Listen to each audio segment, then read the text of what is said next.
नमस्कार। गैंगस्टर का इलाज क्या एनकाउंटर है? सवाल ये इसलिए खड़ा हो रहा है कि एक अपराधी जो गैंगस्टर था अमन साहू, रायपुर की सेंट्रल जेल में बंद था और अपराधी जेल में रह के अपने आप को सुरक्षित समझते हैं। जेल में रहकर ही वो बहुत सारी पैसे वसूल करते हैं। आजकल मोबाइल है, उसके जरिए थ्रेटिंग करते हैं और उनको ये खतरा भी नहीं रहता कि वो जेल में है तो उनको कोई मार सकता है। चाहे वो दिल्ली की तिहाड़ जेल हो या रायपुर की सेंट्रल जेल हो, बहुत बार अपराधी जो है अपने आप को सुरक्षित समझते हैं। कई बार उन पे पेशी में जाते समय कोर्ट के भीतर या आपसी रंजिश की वजह से खुले में कई बार उन पे हमला होता है। अभी जिस तरह से ये एनकाउंटर हुआ है उसको लेकर ये बातचीत हम इसलिए कर रहे हैं कि हमारे देश में जो अपराधी हैं उनका जब एनकाउंटर होता है तो आम जनता को उससे बड़े राहत लगता है कि चलो इतने दिन से कोर्ट कचहरी होने के बावजूद जो है वो ये नहीं कुछ हो पा रहा था और ये हर बार जमानत पे आ जा रहे थे, पर अब जो है पुलिस ने इनका तत्काल न्याय किया।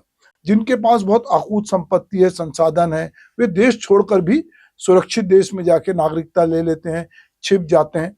पर जो अपराधी देश में होते हैं उनको लगता है कि जेल में बैठकर भी हम बहुत सारा काम कर सकते हैं और हम जानते हैं कि बहुत सारे अपराधियों का नाम लेना यहाँ उचित नहीं है, पर वो जेल से भी अपनी रंगदारी करते रहते हैं। उनका नेटवर्क जो है लगातार वसूली में लगे रहते हैं।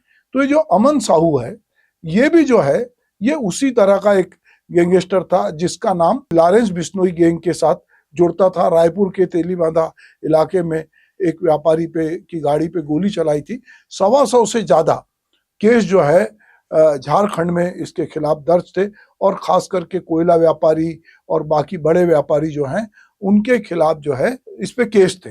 हमारे देश में बहुत सारे लोग समझते हैं कि जैसे इस्लामिक देशों में है कि अपराधी को तुरंत जो है सजा दे दी जाए, और पहले जब राजा रजवाड़े थे, सामंतवादी व्यवस्था थी, तब अपराधियों को जो है तत्काल सजा दी जाती थी।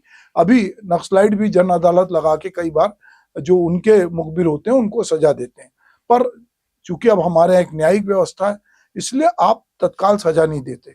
फिर भी कभी बुलडोजर के कारण तो कभी अकारण लोगों को जेल में डाल के या एनकाउंटर बता के भी जो है हमारे देश में सजा देने की कोशिश होती है। उत्तर प्रदेश के मुख्यमंत्री योगी आदित्यनाथ तो महाराष्ट्र के समाजवादी विधायक अबू आजमी को औरंगजेब की तारीफ करने के बयान पर वो कहते हैं कि अबू आदमी को यूपी भेज दो, इलाज कर देंगे। मतलब एक विधायक का इलाज एक दूसरे राज्य में करने तैयार है। तो गैंगस्टर अमन साहू जिसपे 125 केस थे, जो लॉरेंस बिश्नोई के साथ था, वो 148 दिन तक रायपुर की सेंट्रल जेल में बंद रहा। झारखंड की पुलिस आई और उसने उसको यहाँ से पैरोल पे लिया, उसको एक जगह पेशी में ले जाना था, पर बीच में ही एनकाउंटर हो गया। कहा गया कि वो भाग रहा था। सब जगह जो है चर्चा हो रही है और लोग कह रहे हैं कि एक आतंक का एक समय जो था वो खत्म हुआ। देखते हैं आने वाले समय में, क्योंकि चंपाई सोरेन जो है वो झारखंड के पूर्व मुख्यमंत्री हैं, भाजपा के विधायक हैं।